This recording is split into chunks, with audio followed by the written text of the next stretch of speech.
নমস্কার, সকলকে জানাই মহা অষ্টমীর আন্তরিক শুভেচ্ছা আর ভালোবাসা। একটি বছরের অপেক্ষার অবসান যেই ঘটল, তখনই যেন সময়টা চোখের নিমেষে বেরিয়ে যাচ্ছে। এই যে সোহাগ আর আমি সকালবেলা পুজো দিতে যাচ্ছি। সোহাগ এখনও রেডি হয়নি, এসে পরে আবার রেডি হবে।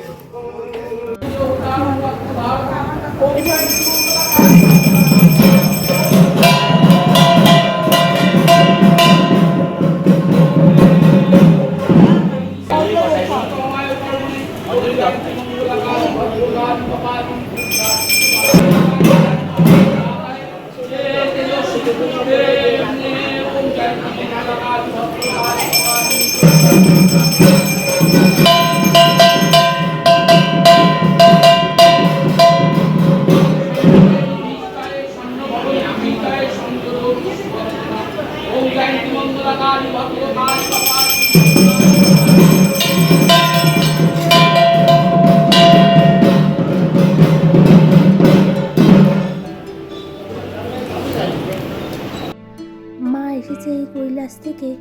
তবে জানেন, দেখতে দেখতে এই দিনগুলো কিভাবে চলে গেল কে জানে।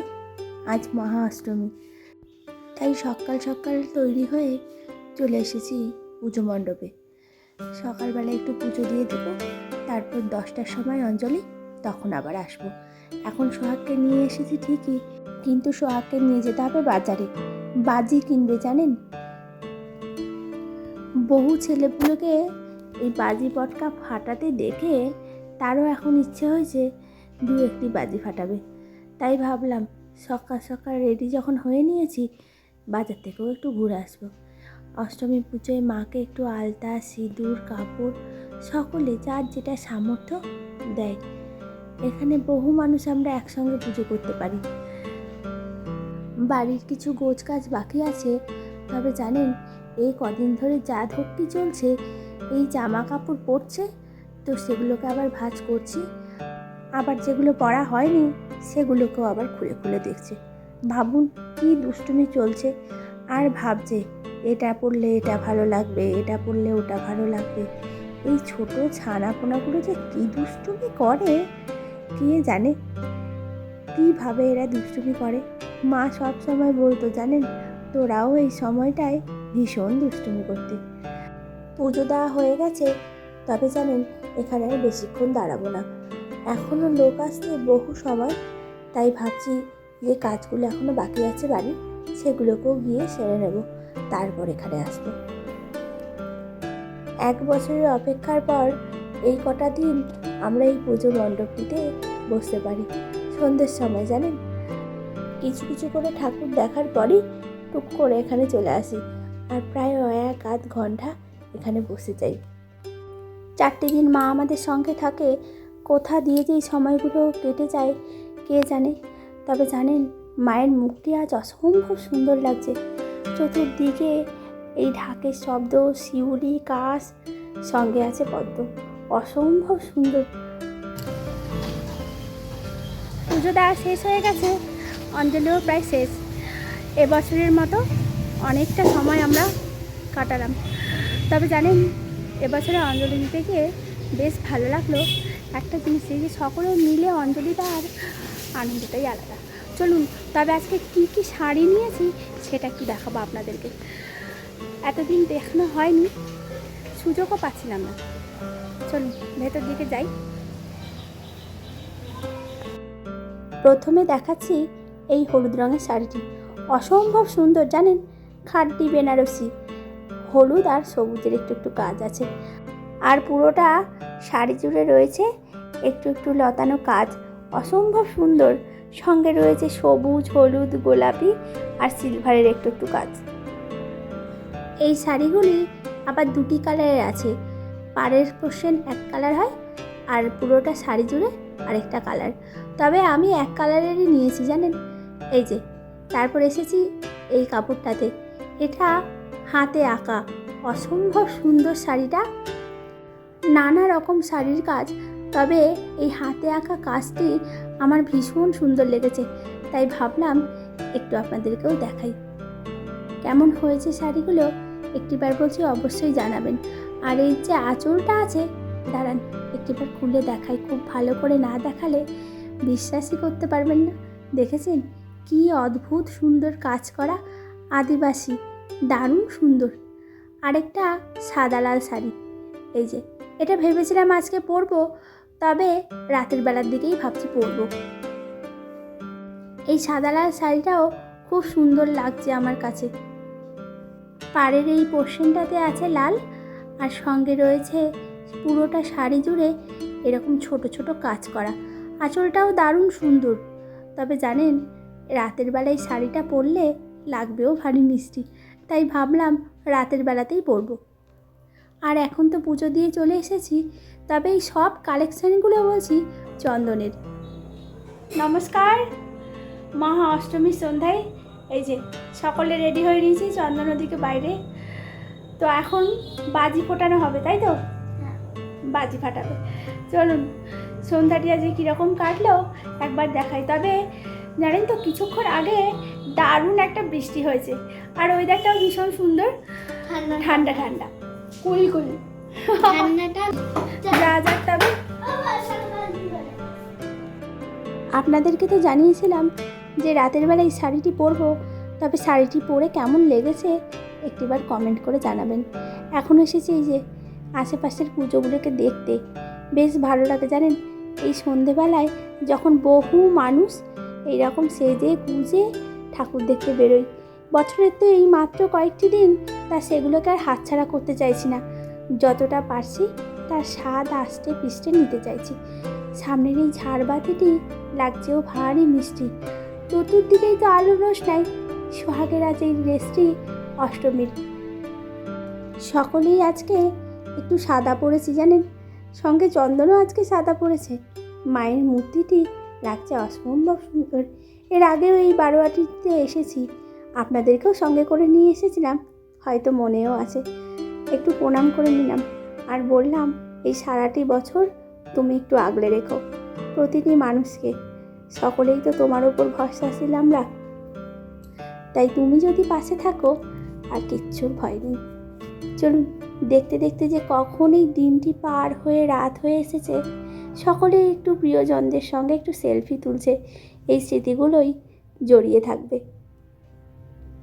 দিন থেকে রাত, রাত থেকে ভোর, কখন যে সময়গুলো চোখের নিমেষে বেরিয়ে যায় কেউ টের পায় না। এই যে এরপর এসেছি এখানটিতে, আগের বছরও আপনাদেরকে নিয়ে এসেছিলাম, মনে আছে হয়তো। দাঁড়ান ভেতর দিকে ঢোকার আগে একটু সামনের কাজগুলোকে আপনাদেরকে দেখাই। প্রতিটি প্যান্ডেল জানেন ফুল দিয়ে এত সুন্দর সাজিয়েছে, চোখ ফেরানোর উপায় নেই। যেদিকেই চাই না কেন আলোর রোশনাই আর ফুলের কাজ। দেশ বিদেশ জুড়ে চলছে মায়ের আরাধনা। মায়ের আগমনী বার্তাতেই মনটা যেন শান্তিতে ভরে ওঠে। মা এই যে কদিন আমাদের কাছে আছে না কেন, তাতে যেন পৃথিবী একদম হাসি খুশিতে ভরে ওঠে। চতুর্দিকে দেখেছেন কত মানুষজন, তার মধ্যে ভিড় ঠেলে ঠেলে ঢোকার আনন্দই আলাদা জানেন। এই সময় যে কি ভালো লাগে, এই যে সবাইকে পিছনে ফেলে সামনে এগিয়ে যাওয়া। এই দৌড় প্রতিযোগিতা তখনই হয় যখন মা আসে। মনে আছে এর আগের বার বাইরে গেছিলাম একটু ঘুরতে, সেখানেও যে কত সুন্দর প্যান্ডেল করেছিল সেগুলো তো আপনাদেরকে দেখিয়েছি। তাই ভাবছি এবার যাব আরেকটি জায়গাতে, আপনাদেরকেও সঙ্গে করে নিয়ে যাব। তবে এখানে দেখেছেন অসম্ভব লোকজনের মেলা। আজ অষ্টমীর রাত বলে কথা, বাঙালিরা কি আর ঘরে থাকতে পারে? কখন যে সকলে ছুট দিয়ে চলে আসে। ঝাড়বাতিগুলো দেখেছেন এক একটির এক একটা কাজ। চলুন ঠাকুর দেখা প্রায় শেষ, যাবো এবার বাড়ির দিকে। তবে বাড়ির দিকে যাওয়ার আগে ভাবছি একটু খাওয়া দাওয়া করবো। ভোজন রসিক বাঙালির পুজোর সঙ্গে সঙ্গে একটু খাওয়া দাওয়া না হলে বেশ জমে না। ঝাড়বাতিটা ভীষণ সুন্দর লাগছে, পুজোর সময়ই এই সবগুলোকে একসঙ্গে দেখা যায়। মন্দিরের ভেতরটিতে অসম্ভব ভালো লাগছে। চলুন সামনে থেকে মাকে একটু দর্শন করে আসি, আর বলি আমার পরিবারের সকল সদস্য যেন ভালো থাকে। তাদের সুস্থতা কামনা করি, তারা যেন সকলে ভালো থাকে। দেখতে দেখতে অনেকটা সময় কাটিয়েছি, তবে বাড়ির দিকে জানেন মনটা এখন চাইছে না। ভাবছি কিছুক্ষণ সময় আরও দাঁড়িয়ে যাব। এদিকে চন্দন বারবার করে বলছে যে আর কতক্ষণ দাঁড়াবে তোমরা। আমরা বলছি তো এই তো হাতে গোনা কয়েকটি দিনই সময়, তাই এই সময়গুলো হোক একটু ক্যামেরাবন্দি আর থাকুক আমার বন্ধবনের স্মৃতির কোণে। প্রতি বছরের মতো এই বছরটিও স্মৃতির পাতায় লেখা থাকুক। এই স্মৃতিগুলোই জীবনে হয়তো থাকবে, আর চলার পথে এই স্মৃতিগুলোকে জড়িয়েই যেন থাকতে পারি। সোহাগ আস্তে আস্তে বড় হচ্ছে, সময় কীভাবে জলের মতো গড়িয়ে যাচ্ছে তা বুঝতেই পারছি না। আর এই পুজোর দিনগুলো সুন্দরভাবে যে কাটাচ্ছি সেগুলোও যেন হোক একটু স্মৃতি। চলুন, দেখতে দেখতে অনেকটা সময় হয়েছে, আর চন্দনকে বেশিক্ষণ অপেক্ষা করাবো না। বাইরেটাই বেরোবো, তবে এই যে সামনে একটু গণেশ ঠাকুরের মূর্তি ছিল, সেখানটায় দাঁড়িয়ে একটু ছবি তুলে নিলাম, ব্যাস আর কি চাই। সোহাগকে চন্দনের সঙ্গে দিয়ে দিয়েছি। এই যে এই ভিড় ঠেলে সে কিছুতেই যেতে পারছে না। বাঙালির এই দুর্গোৎসবের প্রতিটি দিনই স্পেশাল, তবে জানেন তো অষ্টমীর এই সকাল থেকে সন্ধ্যা পর্যন্ত থাকে একদম স্মৃতি ভরা সময়, যাকে কোনো কিছুর সঙ্গে তুলনা করাই যায় না। আজকের এই দিনটি আমাদের সুন্দরভাবে কাটলো, তবে এখান থেকে বেরিয়ে ভাবছি আরেকটি জায়গায় যাব। রাত এখনও অনেক বাকি, তবে ওই যে গুরুম গুরুম গর্জে উঠছে, কখন যে ঝমঝম করে পড়তে থাকবে কে জানে।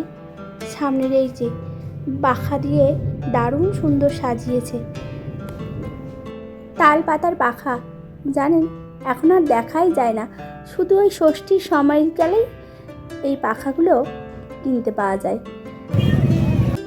অনেকটা পথ হাঁটতে হাঁটতে আসছি, তবে অসম্ভব সুন্দর চারিদিকে আলোর রোশনাই। এই যে সামনের এই গাছগুলো দেখেছেন আর্টিফিশিয়াল, তার উপরে আবার দেওয়া আছে কিছু ছোট ছোট আলোর রোশনাই। এই যে মাধবীলতা অসম্ভব সুন্দর গন্ধ ছড়ায়, রাতের বেলা আরও সুন্দর গন্ধ ছড়ায় বলে সোহাগ বলছে দাঁড়াও একটা পারি। এই যে দেখতে পাচ্ছেন সব জায়গায় দুষ্টুমি। রাতের বেলায় বললাম গাছে হাত দিতে নেই, ঠিক যা বলবো তার উল্টো। চলুন দেখি একটা ফুল নিজে নিয়েই আসুক। গন্ধ শুকতে শুকতে ওই যে বলছে কি দারুণ। চলুন তাহলে ভিডিওটি আজ এখানেই শেষ করলাম। ভিডিওটি ভালো লাগলে একটি করে লাইক করবেন আর চ্যানেলটিকে সাবস্ক্রাইব করবেন। অষ্টমীর সকাল থেকে রাত পর্যন্ত আপনাদের কেমন কাটলো পুজো একটিবার কমেন্ট করে জানাবেন। ভালো লাগলে একটি লাইক করবেন।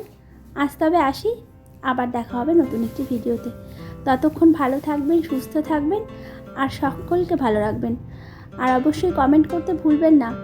এই যে সামনে এই আর্টিফিশিয়াল গাছগুলোকে একটু হাত দিয়েই দেখলো যে সেটি আসল না নকল। এখানে যতক্ষণ দাঁড়িয়ে আছি মালতীলতার গন্ধটা যেন চতুর্দিকে ছড়িয়ে আসছে। এই যে বাবা এসেছে, ফুলের সুবাস তাকেও একটু দেওয়া হলো। চলুন এদিকে সোহাগ উঠুক, তারপর আমি উঠব। ভিডিওটি তাহলে এখানেই শেষ করলাম। আজ তবে আসি, আবার দেখা হবে নতুন একটি ভিডিওতে। ততক্ষণ ভালো থাকবেন, সুস্থ থাকবেন আর অবশ্যই কমেন্ট করে জানাবেন ব্লগগুলি কেমন লাগছে।